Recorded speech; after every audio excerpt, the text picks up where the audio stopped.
What up? What's going on, guys? It's freaking Monday morning. Here we go, freaking hanging out with Success Champions live. We're missing a few people today. Freaking Well, listen, Stevie and that's not Stevie Don Carter next to us right there. I right. swear it's not. It's not Stevie. And I don't know where old Mustachio was at. Yeah, Mustachio just freaking decided he didn't want to be on today. I scared Well, him hopefully off. everything's okay. Maybe so. He's got You might. he's got a newborn, and Yeah. so So, hopefully everything's okay with the baby. oh, speaking of the devil. Wow. Oh, there he is. Hey, in case you guys are wondering, there's this new invention. It's called a watch. You put it on your wrist and it tells time. That's right. Just like all Detroit sports fans, they're always behind, never winning. Yeah. I talked about the Dolphins. Wow. Morning, guys. Oh, good morning. Good morning. Did you get enough beauty sleep in? Obviously not enough, but Not nearly enough. Not enough. well, I just got back from a hell of a whirlwind trip. Actually, Peyton went the entire ride with me, but we did a Ren Fair last weekend, and then we spent a week down in San Antonio and Austin, launching off a couple of chapters, doing speaking engagements, live podcast interviews. I had to sleep in a travel trailer with freaking Peyton for a week. I heard he tried to cuddle the whole time. Is that true? Yeah. Donnie only showers once a week, so it was rough. Dude, and it was 2 minutes. That was like a long shower. Yeah, it was for you. Hopefully it was a cold one. Right. But I will say, Peyton found the coolest thing. He found an app called Hip Camp, and it brought us some freaking really cool campgrounds. We stayed on a hemp farm just outside of San Antonio the first couple of nights, and then we stayed on a horse rescue freaking farm the last night out there in Austin. So there was 30 rescue horses and 1 donkey, and we had Peyton there, so it was 1 jackass. Yep. That was you and me, so there was 2. I saw that. I downloaded the app and started like browsing through it. It's actually a really cool app. Dude, it's literally, it's like a bunch of people's farms and whatnot. And I unhooked her freaking water trough for her horses, and that's the water line I've hooked up to the trailer to get water to the trailer. It was like freaking growing up on a farm again. It was pretty cool. So, you guys do anything fun, exciting, crazy this weekend? Nothing. I tried not to float away. We got like 10,000 inches of rain this weekend. It hasn't stopped yet. So, no. Melissa, I know it's cold as hell up there. You just keep that cold weather up there in New York. Bernie, what's it like up your way? It's been cold. Yeah, we've been in the 30s all weekend. Yeah, y'all Got keep a little that bit shit of up snow. there. yeah. I will say I went out to the Colony on Friday night to a place called Grandscape, which is up by that Nebraska Furniture Mart. Yep. And there's a large Indian community. So there's like 60 restaurants in this entire outdoor space. Amazing surf simulator. You can go surfing in this little pool thing. Nice. But they had you've played like baseball cages and softball cages where you hit stuff. They actually had cricket. Oh, really? And yeah, so we went in and played cricket. And I'm telling you, because I played baseball my whole life, I suck at cricket. You got to wait for that thing to bounce, and your timing is off, and you've got this paddle that looks like it's from an S&M dungeon. Like I should have watched these other Indian guys play before I did, because they're like scooping this thing, and I'm like using it like a baseball bat, and they're using it like it's a shovel. So probably should have watched them first before I jumped in there. But man, I had a better idea. I stepped in one time into a batting cage, and you could set it to Nolan Ryan speed. 1 pitch, and I just walked out. Yeah. I'm like, I'm not standing in there with that. And I'm not even gonna try at freaking cricket. I'm just it was tough. I got my ass whooped. Yeah, I bet it didn't take much for you though. No, it didn't take much at all. She even took a picture of the score just to prove to everybody that you can only score 3 points, 4 points, or 6 points, and you get 5 at turns, whatever, until you're done. And I lost by more than 100 points. Oh, damn. Who I are didn't you even playing score against? 100 points. Huh? Who are you playing against? The gal that I took up there. Oh, nice. I was waiting you to tell me it was Lila, and I'm like, look, I've seen Lila golf. How the hell can she play cricket? She's on a 3 to 5 week road trip. She's in California right now and heading to Phoenix tomorrow. That's awesome. That's awesome. Lila's Keith's daughter. She's our resident hippie. And gypsy. And gypsy, and she just travels to all the music festivals and works the music festivals and parties her ass off. It's pretty cool to watch. That is Pretty awesome. cool. I have to tell you, cricket, like, I'm a huge sports fan. I will watch any sport, anytime. I'm an only child, so my dad, I grew up watching everything. I don't understand cricket. I've tried so many times. I traveled to India a bunch of times, and I've had people try to explain it to me. And right, the game. There's actually behind home plate. That's the only way I know how to explain it, because there's no home plate. But in that area where you're standing, if you scoop it backwards above your head, there's 2 6-point bars where you can actually scoop it and throw it behind you to get points. And I'm like, yeah, it's crazy. Yeah, and it's a flat paddle. I'm like, how would you scoop that and throw it up behind you? Why would you even try? So, but there's a video screen where this guy's like running at me, and all of a sudden he like does this weird dance hop thing and then throws the ball and it bounces like 6 feet short. Like, that's a ball. That's a ball. So they also had we went to a putt place that's 21 and over. It's 4 different 9-hole putt courses with 8 different bars. Oh, and wow. They're all themed different, and it keeps score electronically. Is there a hotel next door? Yeah, there actually is a few hotels. Yeah, so that'd be the only way I'm playing putt like that. The problem is there's an outdoor live band with like 80 people had their lawn chairs out watching this tribute band. It was really a cool place, but everything closes at 10 o'clock except for the sports places. So there's an escape room that stays open later, and then there's a like if you do an escape room, but they also have a game show where you can get a party of 12 go in. You play 6 versus 6 on live game shows. Really? Cool. It'd be a really cool place to go hang out with a dozen people and that'd be set up a few things. So yeah, we'll have to check it out for like an event or something. Yeah, that'd be awesome. Oh, cool. Well, Peyton, let's kick off this game show, and then we'll get this whole thing rocking and rolling. It's called I Win.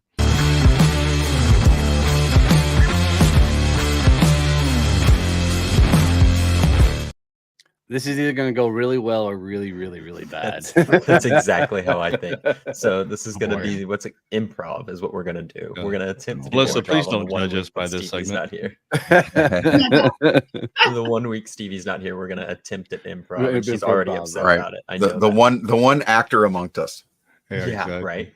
And so I'm going to try and give y'all either a scene or specific roles. And I'm going to try and keep it just like 2 people one-on-one at a time, and the rest of us can just laugh and make fun of them. And so we're going to see how this sounds goes. Amazing. Yeah, it's going to be great. And I'm going to pick on Keith and Bernie first. Oh, jeez. Great. I want Keith to be a pilot and Bernie to be a first-time flyer. And the trick of this is that whenever me, Donnie, or Melissa yell change, you'll have to change what the last thing you said was. So there's just a conversation. They're just going to have a conversation back and forth, and then, oh Lord, change. Oh shit! All right, so I'm a pilot, and Bernie's a first-time passenger. Yeah. All right, welcome aboard, ma'am. Where's my peanuts? I heard you get peanuts on an airplane. Sorry, this is too small of a plane. We give out earplugs here, not change. You have to just come up with something different, Keith. You can't say Keith. Sorry, we just ran out of peanuts. We can have some popcorn, though. Would you like that? Change.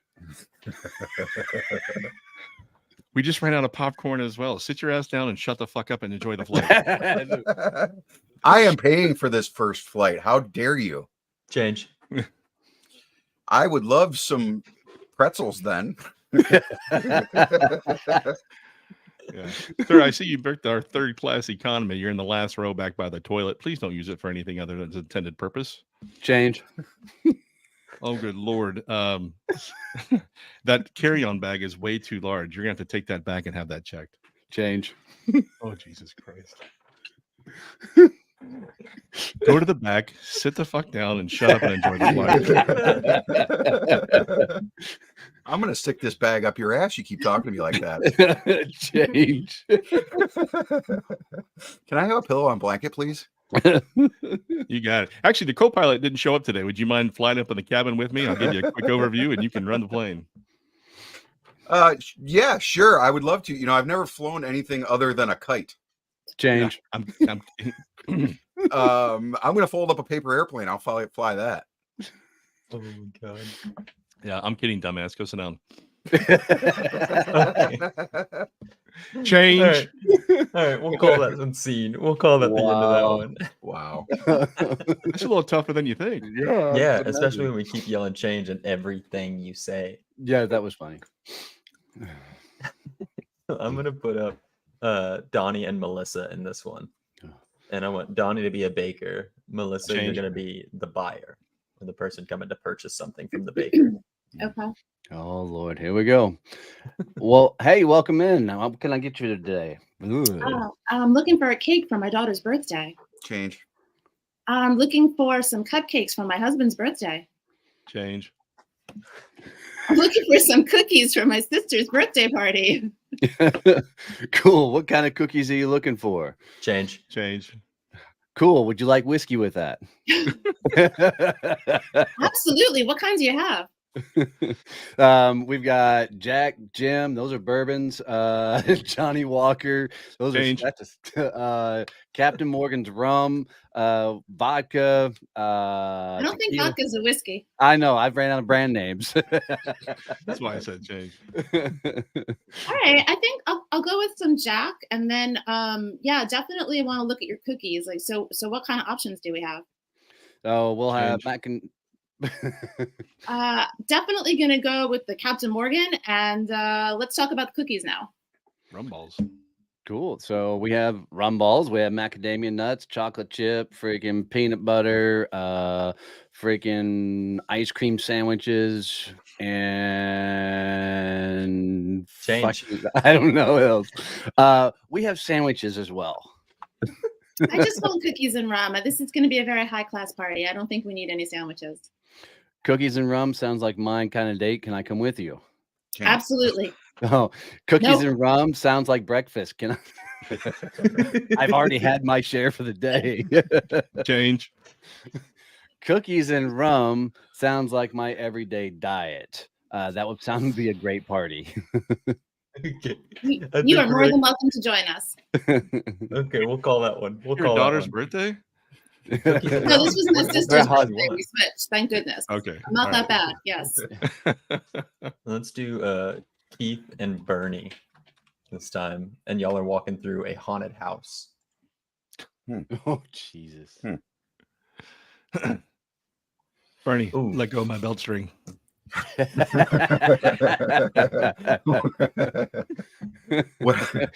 What else am I supposed to hold on to? Change. Give me your hand. Again, I said not in public. Change. Oh, I said use the other hand this time.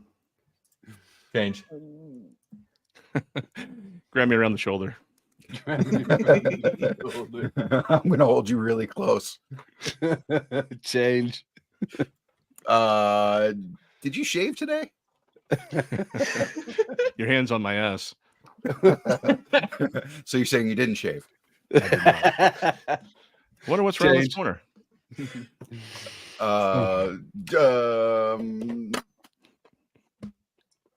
What's Anything. around this corner? Yeah. Is that Frankenstein? With his guts hanging out. Change. with the bride of Godzilla. Bride of Godzilla. It's Frankenstein with the bride of Frankenstein. That is a I caught that really when I small said it. Godzilla. Yeah. Well, it has to be to fit in this room. I think we should keep walking. This is not very Someone scary. just touched me. That was me. Change. Someone just touched Bernie. That was you. Change. My bad.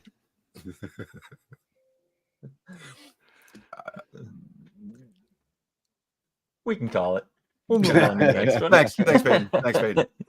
Okay, Wow. next segment. Here we go.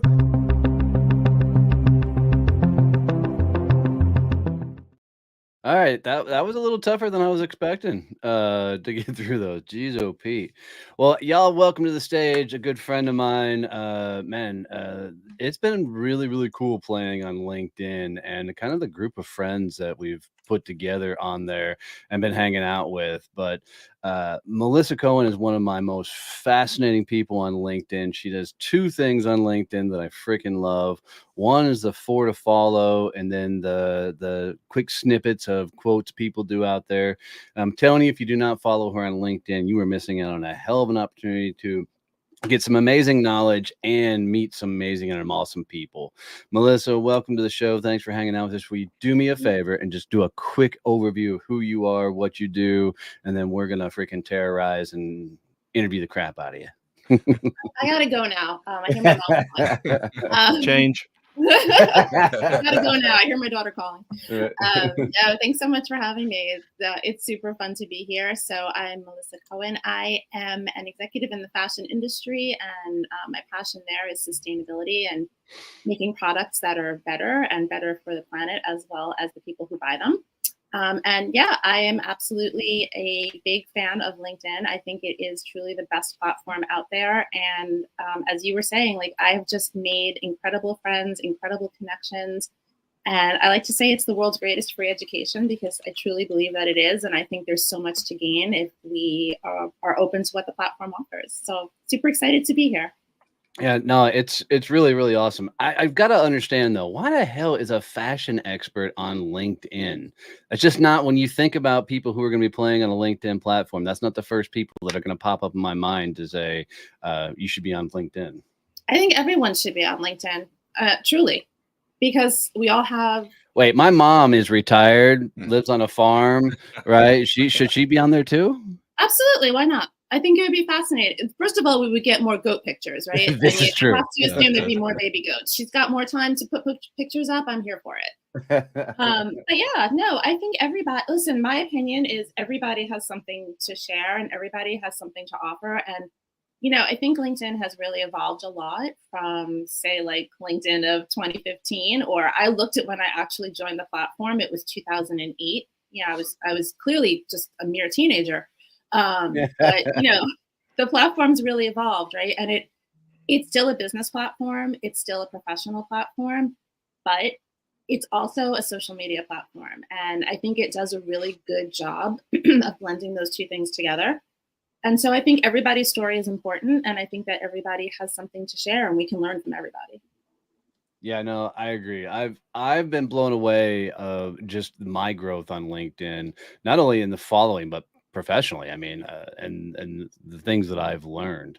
When did you start doing the 4 to follow and the quote snippets and stuff? So the 4 to follow, I know, sorry, I know was about 13 months ago, because I went back to see how far it went. And it was about 13 months ago. And, you know, I had decided that I wanted to feature people in my network that I thought were really interesting, that I thought people would enjoy getting to know. But I wanted to do it in a different way, right? I saw other posts that would just like kind of list a whole bunch of people that you could follow. And, you know, that's awesome. But I said to myself, do people really click through like 12, 13, 14, 15, just names that don't really tell you anything about the person? And so I kind of settled on 4 as a nice number. I just felt like it wasn't too many, that it was overwhelming, but it was enough that it was interesting.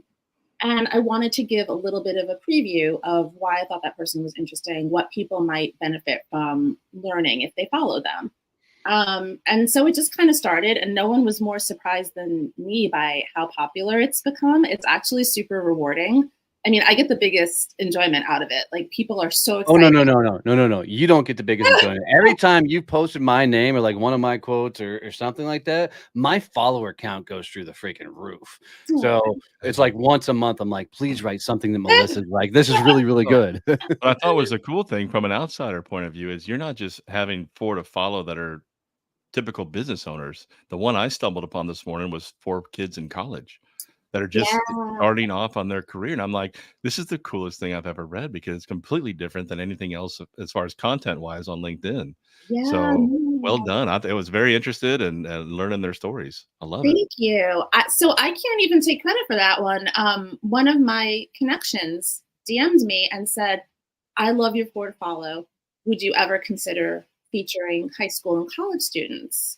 And so my daughter's in college, right? And I was like, wow, that's really brilliant, because like LinkedIn didn't exist when I was in college, but I wish it had, because what an amazing platform and what an amazing Right.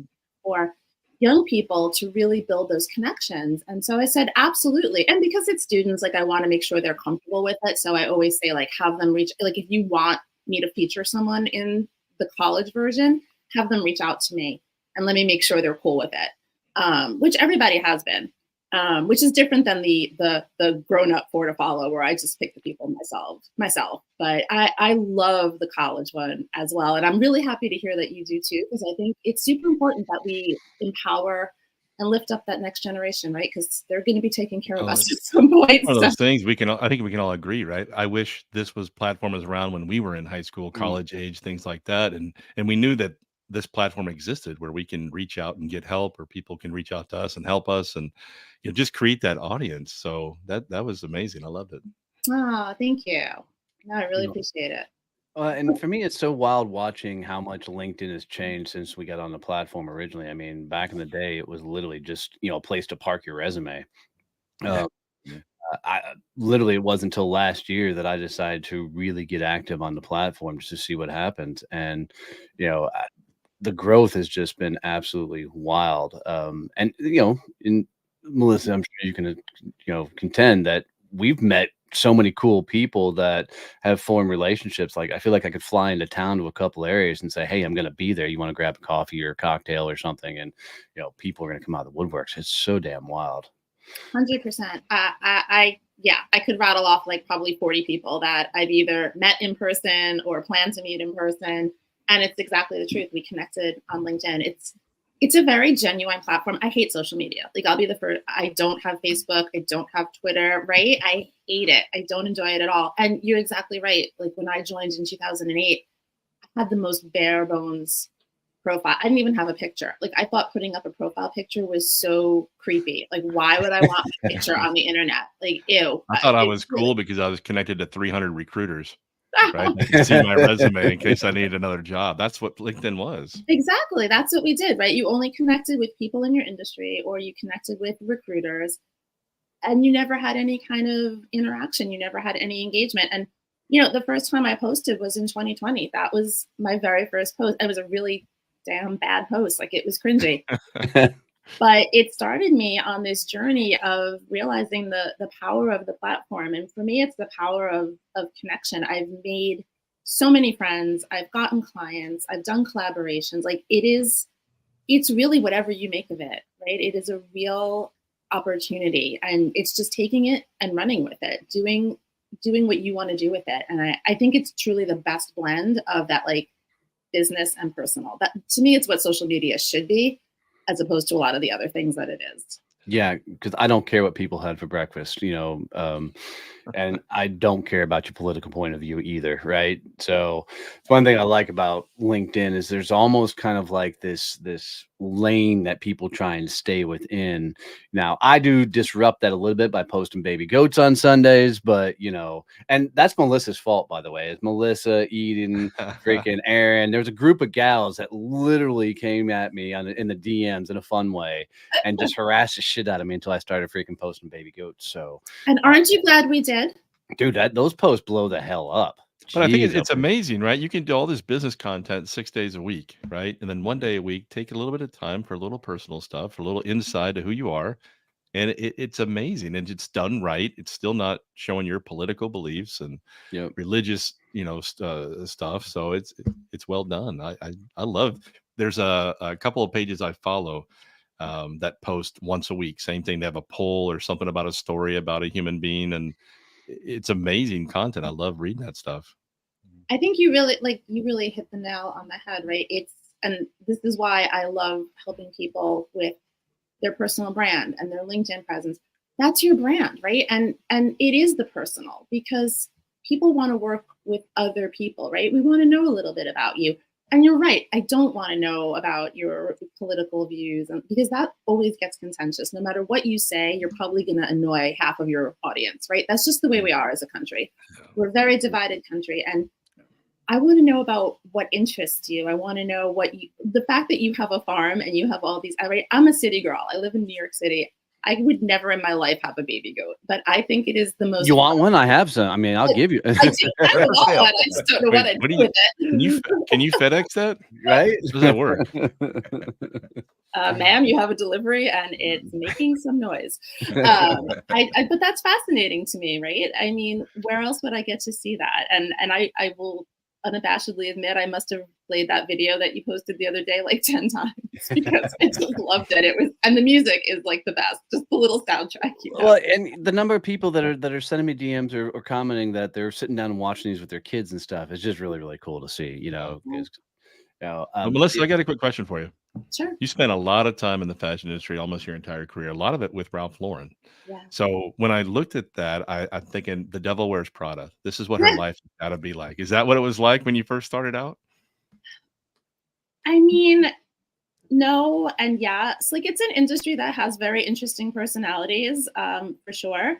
I think I've been pretty fortunate that I've never had that like absolutely crazy, mean, vindictive boss. I do have friends that have had those experiences. I have a friend who, had a boss that used to throw like binders, back in the day, because we actually printed things out on paper, and she had to duck a couple times. I think that's good employee management. You're making sure your employees are fit. On the toes. Right, nimble. It's an industry with, some pretty big egos, but I mean, thankfully, I've never had that experience. And maybe it's because I work a little bit more on the business end than the creative ends. Like, I'm not a designer. I'm sort of a liaison between the creative and the business end. So I've never had any truly terrible experiences, thankfully. It's also not as glamorous as people think. Like, people think I, spend all day at runway shows and, draping models and, there's a lot that goes into making apparel, right? Like, if you ever looked at all of the steps and all of the processes and all the things that have to happen to just make whatever you're wearing, it's really interesting and it's fascinating. And you're also like, oh my God, I had no idea how many decisions go into that, how many steps. But along the way, I'm sure some really cool things have happened. Like, can you share like the coolest story that's ever happened to you for being in that industry? Oh my gosh. I mean, for one, I have gotten to attend some shows, which are super interesting. I've gotten to attend a couple. Are they as over the top as we see them, like the crazy outfits and shit People nobody would wear in public, washer and right? dryer. A lot of what you see on the runway is strictly for runway, right? It's adapted later on to be a little bit more commercially acceptable, and some of it's still very avant-garde. And believe me, there's a customer for that. I think my favorite Ralph experience, well, one was just getting to have, a meeting, not a meeting, but to have a conversation with him a couple times. There were a few times that he would come into, whatever we were doing, if we were rigging the showroom or in a group meeting, he might stop in. Yeah, and so just getting cool to see him in person was super cool. He did hold something that was really nice is he held shows that employees could go to. So there was one show that I was able to attend that was actually in Ralph's Coffee, which is, I don't know if they have them where you guys are, but they're coffee bars that are Ralph's Coffee. And so he had a show in the restaurant that was in New York City. And that was super cool because I got to go with friends and, we had coffee, which, I love coffee, and got to see these really cool outfits. And one thing I really like about Ralph is it's not so avant-garde that you can't wear it, right? He doesn't do the really out there crazy stuff. It's much more, elegant, maybe aspirational, but not like super crazy. I've definitely gone to a couple shows that were super crazy where you're like, wow, no one I know is ever wearing that. But it's just really interesting from a creative. I want to see it. I like the big hats. I love a big hat. I wish people still wore more.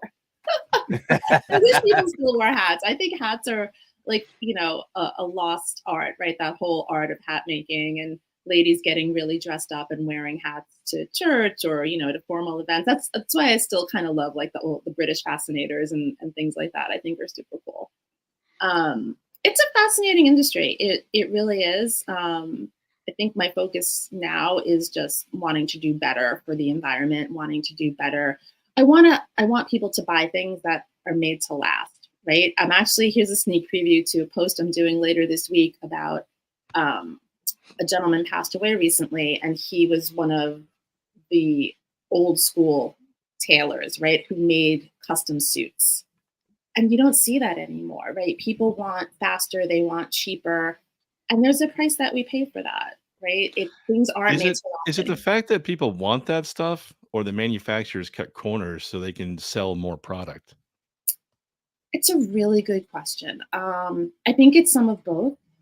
I think I think if the consumer were more willing to pay more, and if the consumer didn't buy, so like there's been this whole kind of movement of like influencers, right? Like we see it on Instagram, on TikTok, these like shopping haul videos, right? Of look at all the things I got, at Shein for $10, or look at all these things I got, here for, and it's like a FOMO thing, right? You start thinking, well, I want all of that. I want to have all of those things. Wow, that looks amazing. But a lot of things when you don't buy, super high quality, or you not even super high, but when you buy lower quality, lower price point, you have to think about how long is this going to be in my closet? How long can I wear it for? Is it going to last? And what happens to it when I'm done with it? Right? I'm a big proponent of more natural fibers, of things that can be recycled. If you're buying something that's predominantly polyester or another synthetic, it's really Keith hard. has a lot of polyester suits. So I get it. They fit well. I love them, and I can get never them at the shrink. dollar store. Which is high end out here. It's all about choice. But you're right. It's also it's a push and pull, right? The consumer has to want it, and the brands have to push for it, right? They have to stand for something and say, nope, you know what? I might cost more, but I'm better, and here's why. So we'll see. It's a hard cycle to break. For sure. And I think having the online options just makes everything crazy. I mean, when you got, you can go to Walmart and buy a t-shirt for $5, or you go on Shine and you can buy 10 for $1. It's crazy. I mean, I'm fascinated to see what happens to the retail industry in the next couple of years. How are they going to actually be able to keep up and compete? It's going to be wild. E-commerce brings a whole different aspect to it, right? Because you can buy something 24/7 now. The store doesn't have to be open. I mean, the first time I still remember the first time I ever experienced that. I had come home from a trip, and you were asking like my favorite fashion moments. I mean, for sure, the fact that I got to travel for my work, and I got to go to Asia and South America, and all of these countries that I would never have gotten to go to otherwise. So I remember coming home from a trip to Asia, and I had such horrible jet lag, right? Because the time difference is like 13 hours and the flight is like 18 hours, and you're just completely messed up and you can't sleep. And I went online shopping, and I was like, wow, this is amazing. Like, it was the first time I had ever realized, like, oh, I don't have to have a store that's open. I have a store 24/7. I can buy whatever I want whenever I want it. That's been a real shift in consumer behavior. Yeah, it's pretty wild. I mean, like, it took me forever to buy any sort of clothes or anything offline or online, because I was worried about sizes, sending them back, and then eventually that just kind of became the norm for everything. So, it's wild. They've made it so simple, right? You can go take it to any store, drop it off if it doesn't fit, and if you don't like it, send it back. It's crazy how simple it is. Yeah, no questions asked. So, what's your big game plans with LinkedIn moving forward to the future? Are you gonna go catch up with Leah Turner and just take over the world, or what's the plan there? No, I don't think so. She's amazing. I mean, she's like, oh my God, she's so incredible. But I think that really just shows you the power of the platform, right? I mean, I love her story. It changed her life. Right? People say LinkedIn changed my life, and people roll their eyes and say, "Oh, it's so ridiculous," but it does, and it can. And I would say it's changed my life too. I am a very self-conscious, reserved person, and for me, it really gave me a voice. Right? So I said I posted for the first time in 2020.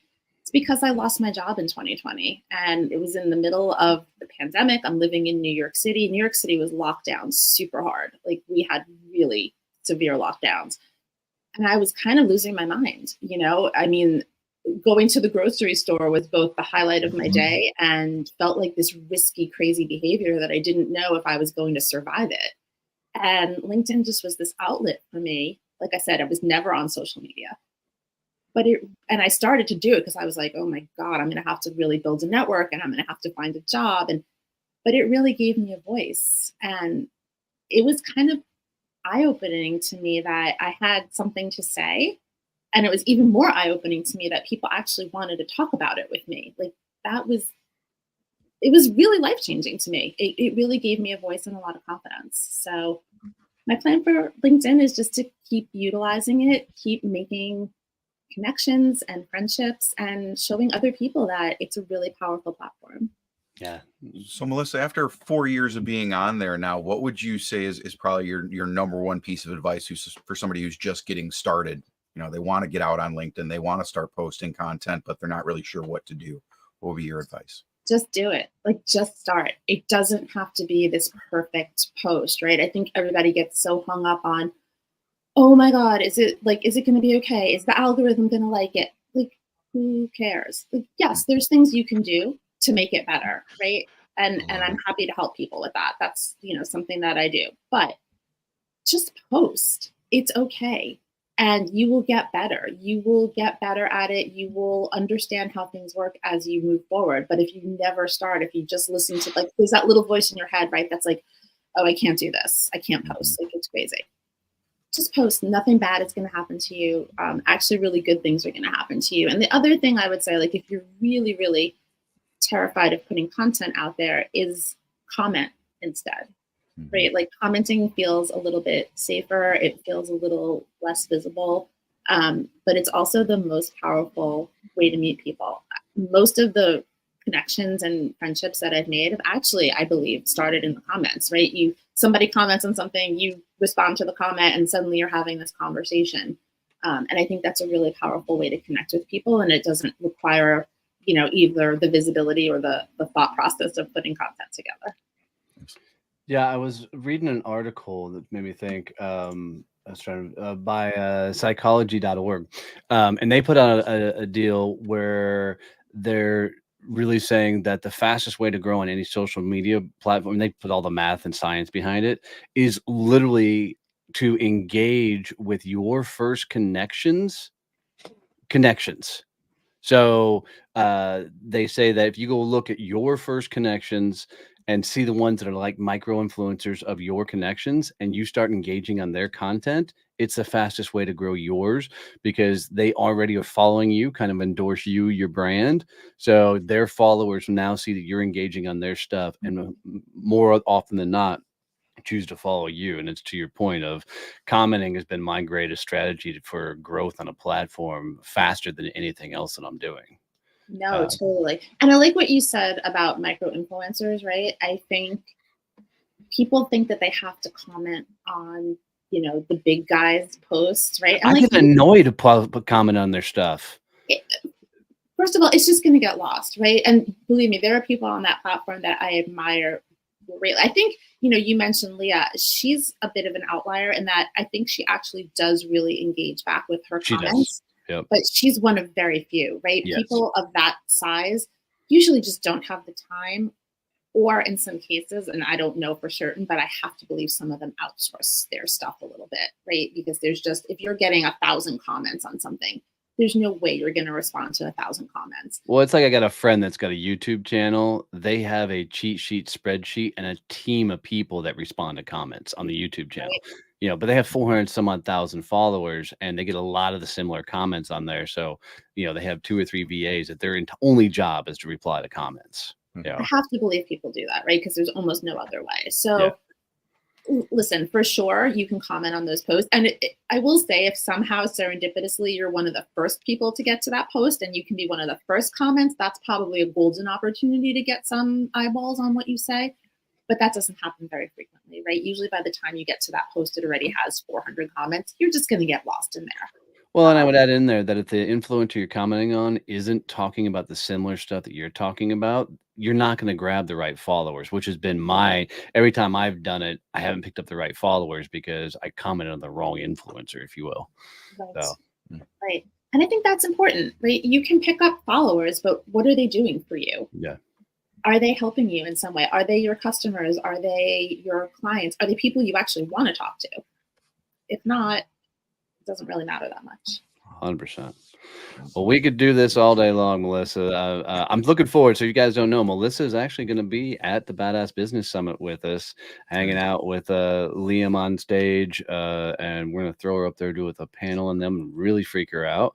And I've got a couple of other really surprise guests that are going to be for that. So that's going to be fun coming up in September. I'm going to have to try to bribe you for information. I love it. So, I accept Peyton, cash. yep, I like cash. Let's I was kick it going off. with whiskey, but okay. No.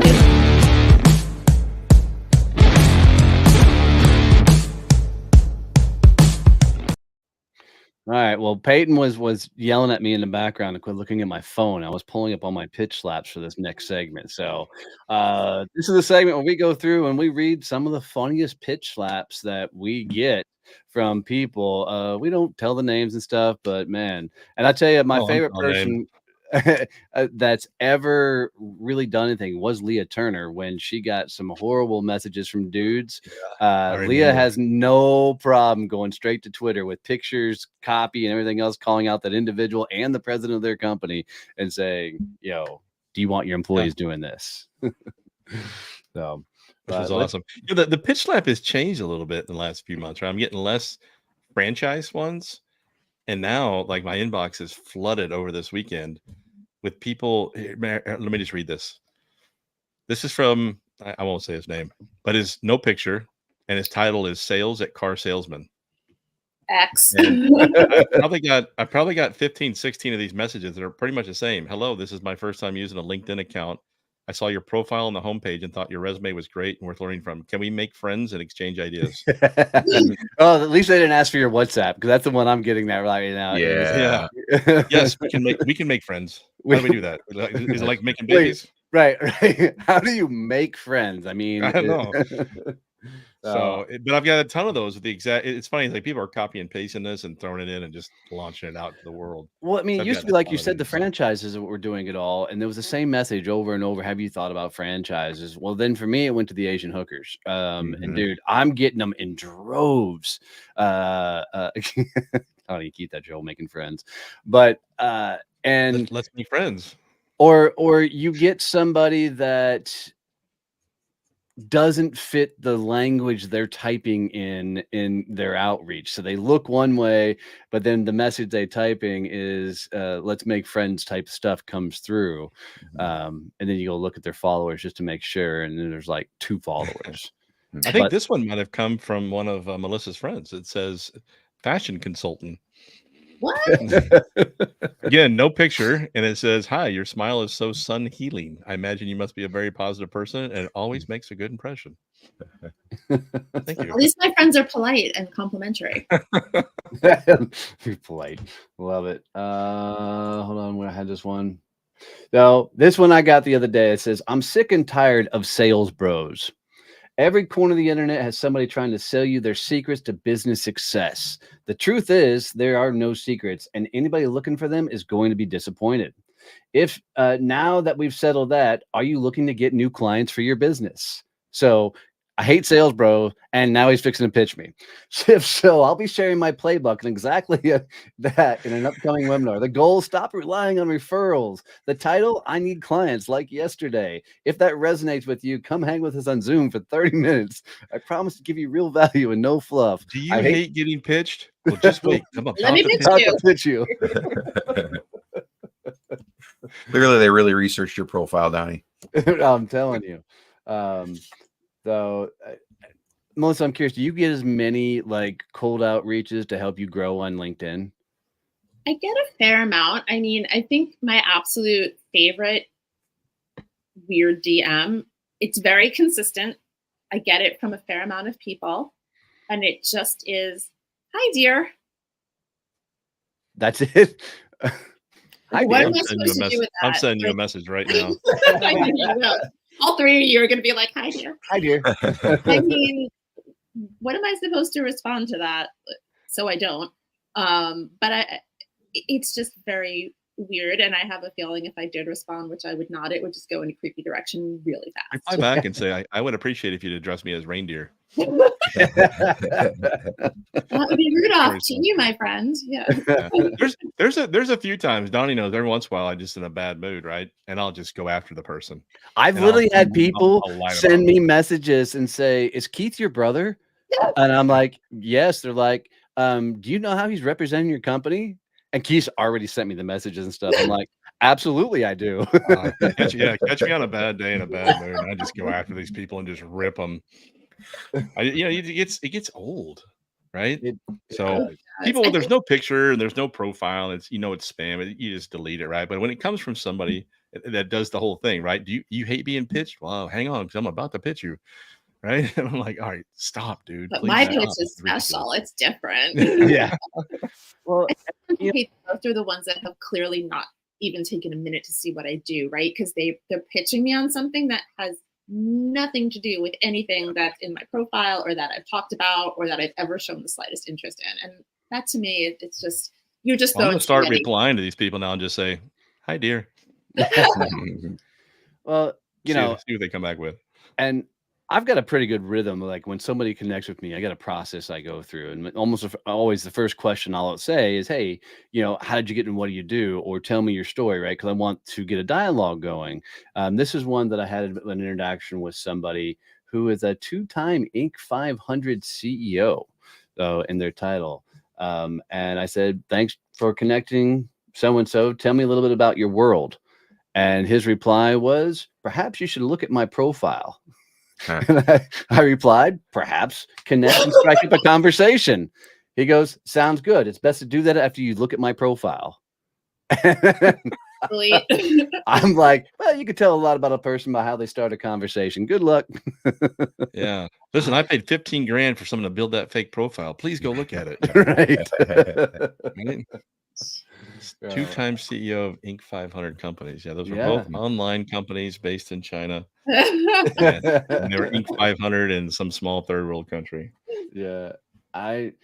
It's just funny to me how people continue to show up on these different platforms and the things they do, man. It's absolutely wild. So, Peyton, let's kick it on, brother.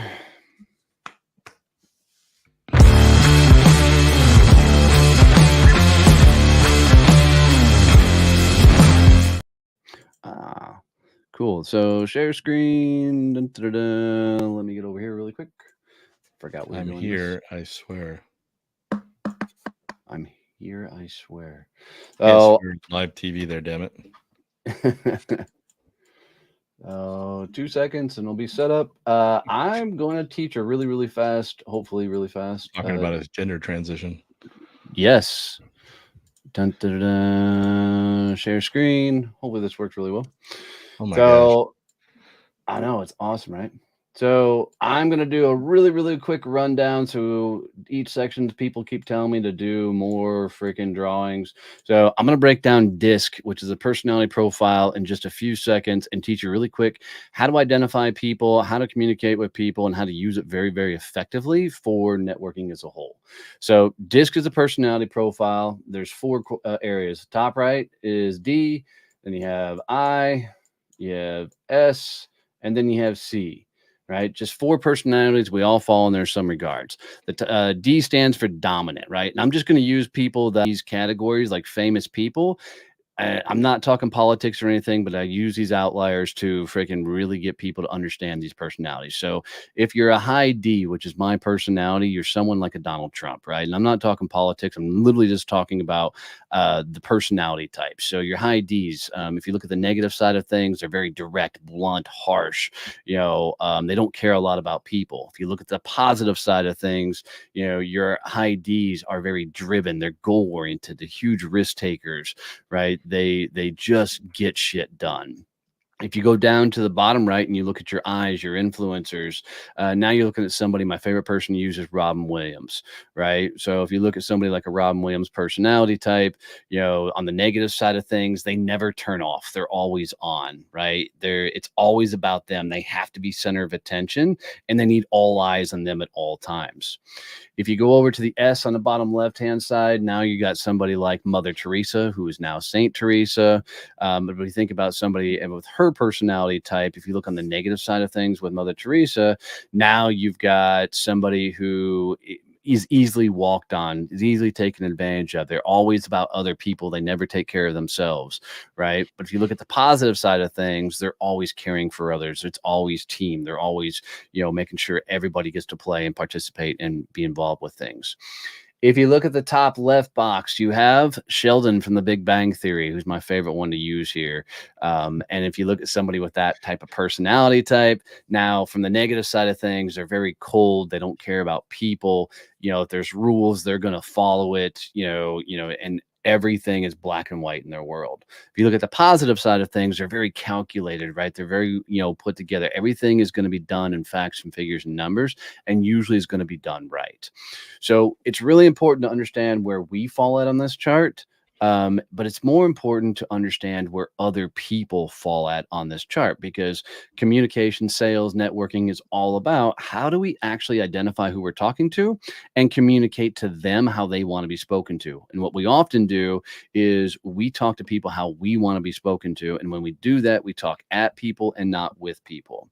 So couple of quick things to identify these people. Your high Ds tend to be your more sophisticated, well put together individuals. So they tend to be your brand wearing, your very, very, tight put together, when they walk into a room, because their presence typically will walk into the room before they do. Your high eyes, they dress a little bit more flashy. One of my favorite things to do is look for people in their tennis shoes. Your high eyes are going to wear the more extravagant tennis shoes, the more bright tennis shoes. They're going to wear, comfortable clothes, but the clothes are going to get them to stand out. Your high Cs, man, look for the women with the super straight hair, the guys with the comb overs, and then look for the more disheveled clothes because they just don't care. And look for the devices like the watches and the over-the-top phones and the ear freaking piece for their phones. Look for the pocket protectors, right? It's a sure tell that those are typically your high Cs. And then your S's, this is one that gets me in most trouble. Your S's look like your high school teachers, so they're in more loose, comfortable fitting clothes, and they're just easy to spot in how they show up. Now, if you go to a networking event and you think about these individual, right? When a D enters the room, everybody knows they're there, but they're not causing attention to themselves, right? They enter and they just have a presence about them. An I is going to walk in flamboyant as shit and make sure all eyes are on them and everybody can see that they just entered the room. The S is going to walk in like the gal in high school who clutched the books to her chest, kept her head down and kind of scooted off to the side, right? The S are just going to try and fade into the crowd.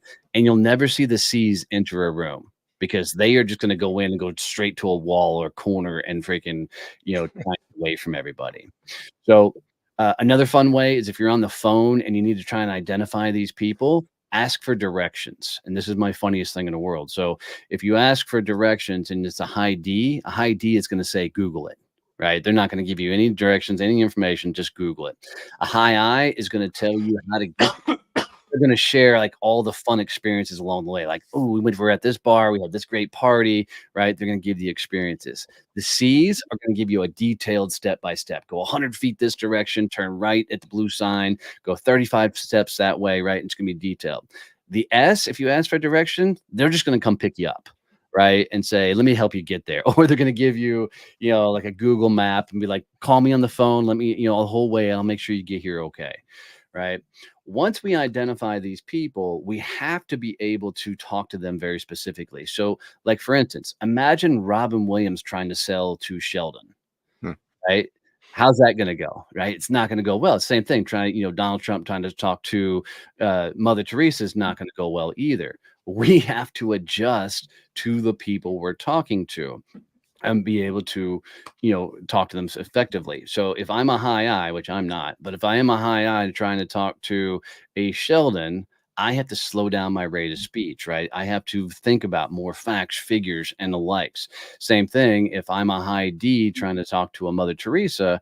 Once again, I got to slow down. I got to talk about team. I got to talk about, everybody working together. So a fun way to start off any speech to make sure you grab the entire room, and you do it in this order. Okay. This is just a way you should start off a lot of your speeches. And you go, all right, guys, today we're going to talk about whatever your topic is. We are going to get to the point, and you will have results at the end. There's your high D. It's going to be fun. We're going to do a lot of interactive activities, which is now your I. We're going to do it together and make sure everybody has a role and a place to play in here, your S. And then we're going to make sure that we have all the facts and figures and the step-by-step as we go through this process. Is that good for everybody? Right? And in just a quick second, you can grab all 4 personalities and be able to address and speak in front of them.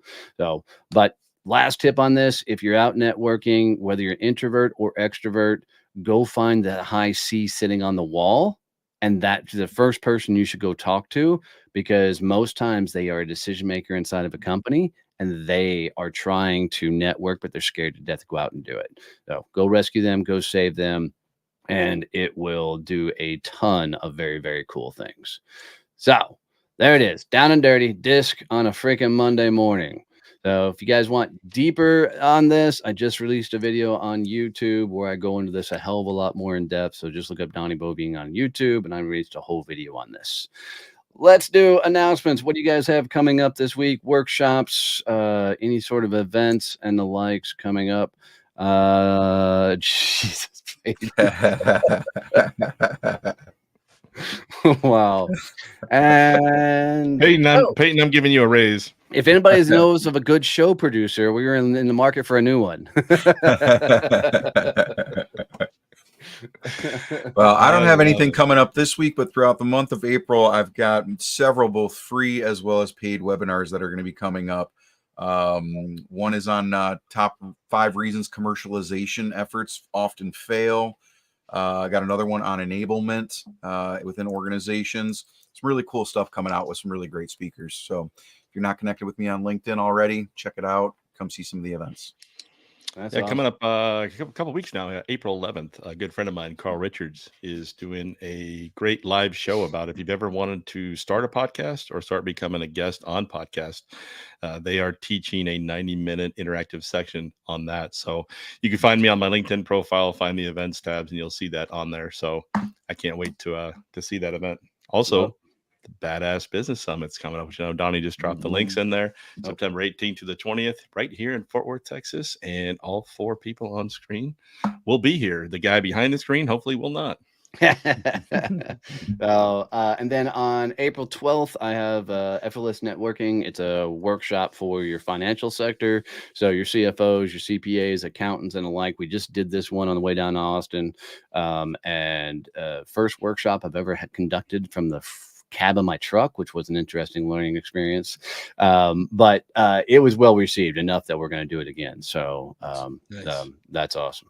So, Badass Business Summit, September 18th through the 20th. We're doing some really cool things. So we found out that a lot of our people attending want to get on podcasts. So one of the things we're going to do at the event is we're going to do a voice style podcast pitch, where we'll put some really big, heavy hitting podcasters up on stage with their back to the audience and allow people to sign up, and they'll get a chance to do a 1-minute pitch. If the podcaster turns around, they get a chance to go on their show and be a guest on their podcast. So cool. One of the cool things we'll be doing at the summit. We're going to have a big LinkedIn get together with people like Melissa, Liam Darmody, and just some amazing folks that are going to be there, which will be amazing and awesome. And before we run out of time, happy anniversary. Yeah, 4 years for Success Champions Networking was yesterday. Nice. So pretty damn cool. So Melissa, thank you so much for hanging out with us today. Thank you. This is the fastest hour I've ever spent in my life. I can't believe it. Amazing. You guys are awesome. Too many rum and cookies. Right? Never Right? too many rum and cookies. I almost said change, but that was a great answer. Guys, go have a kick-ass week. Have a lot of fun. We will catch you every Monday right here. Love you, mean it. See you. Bye. Bye.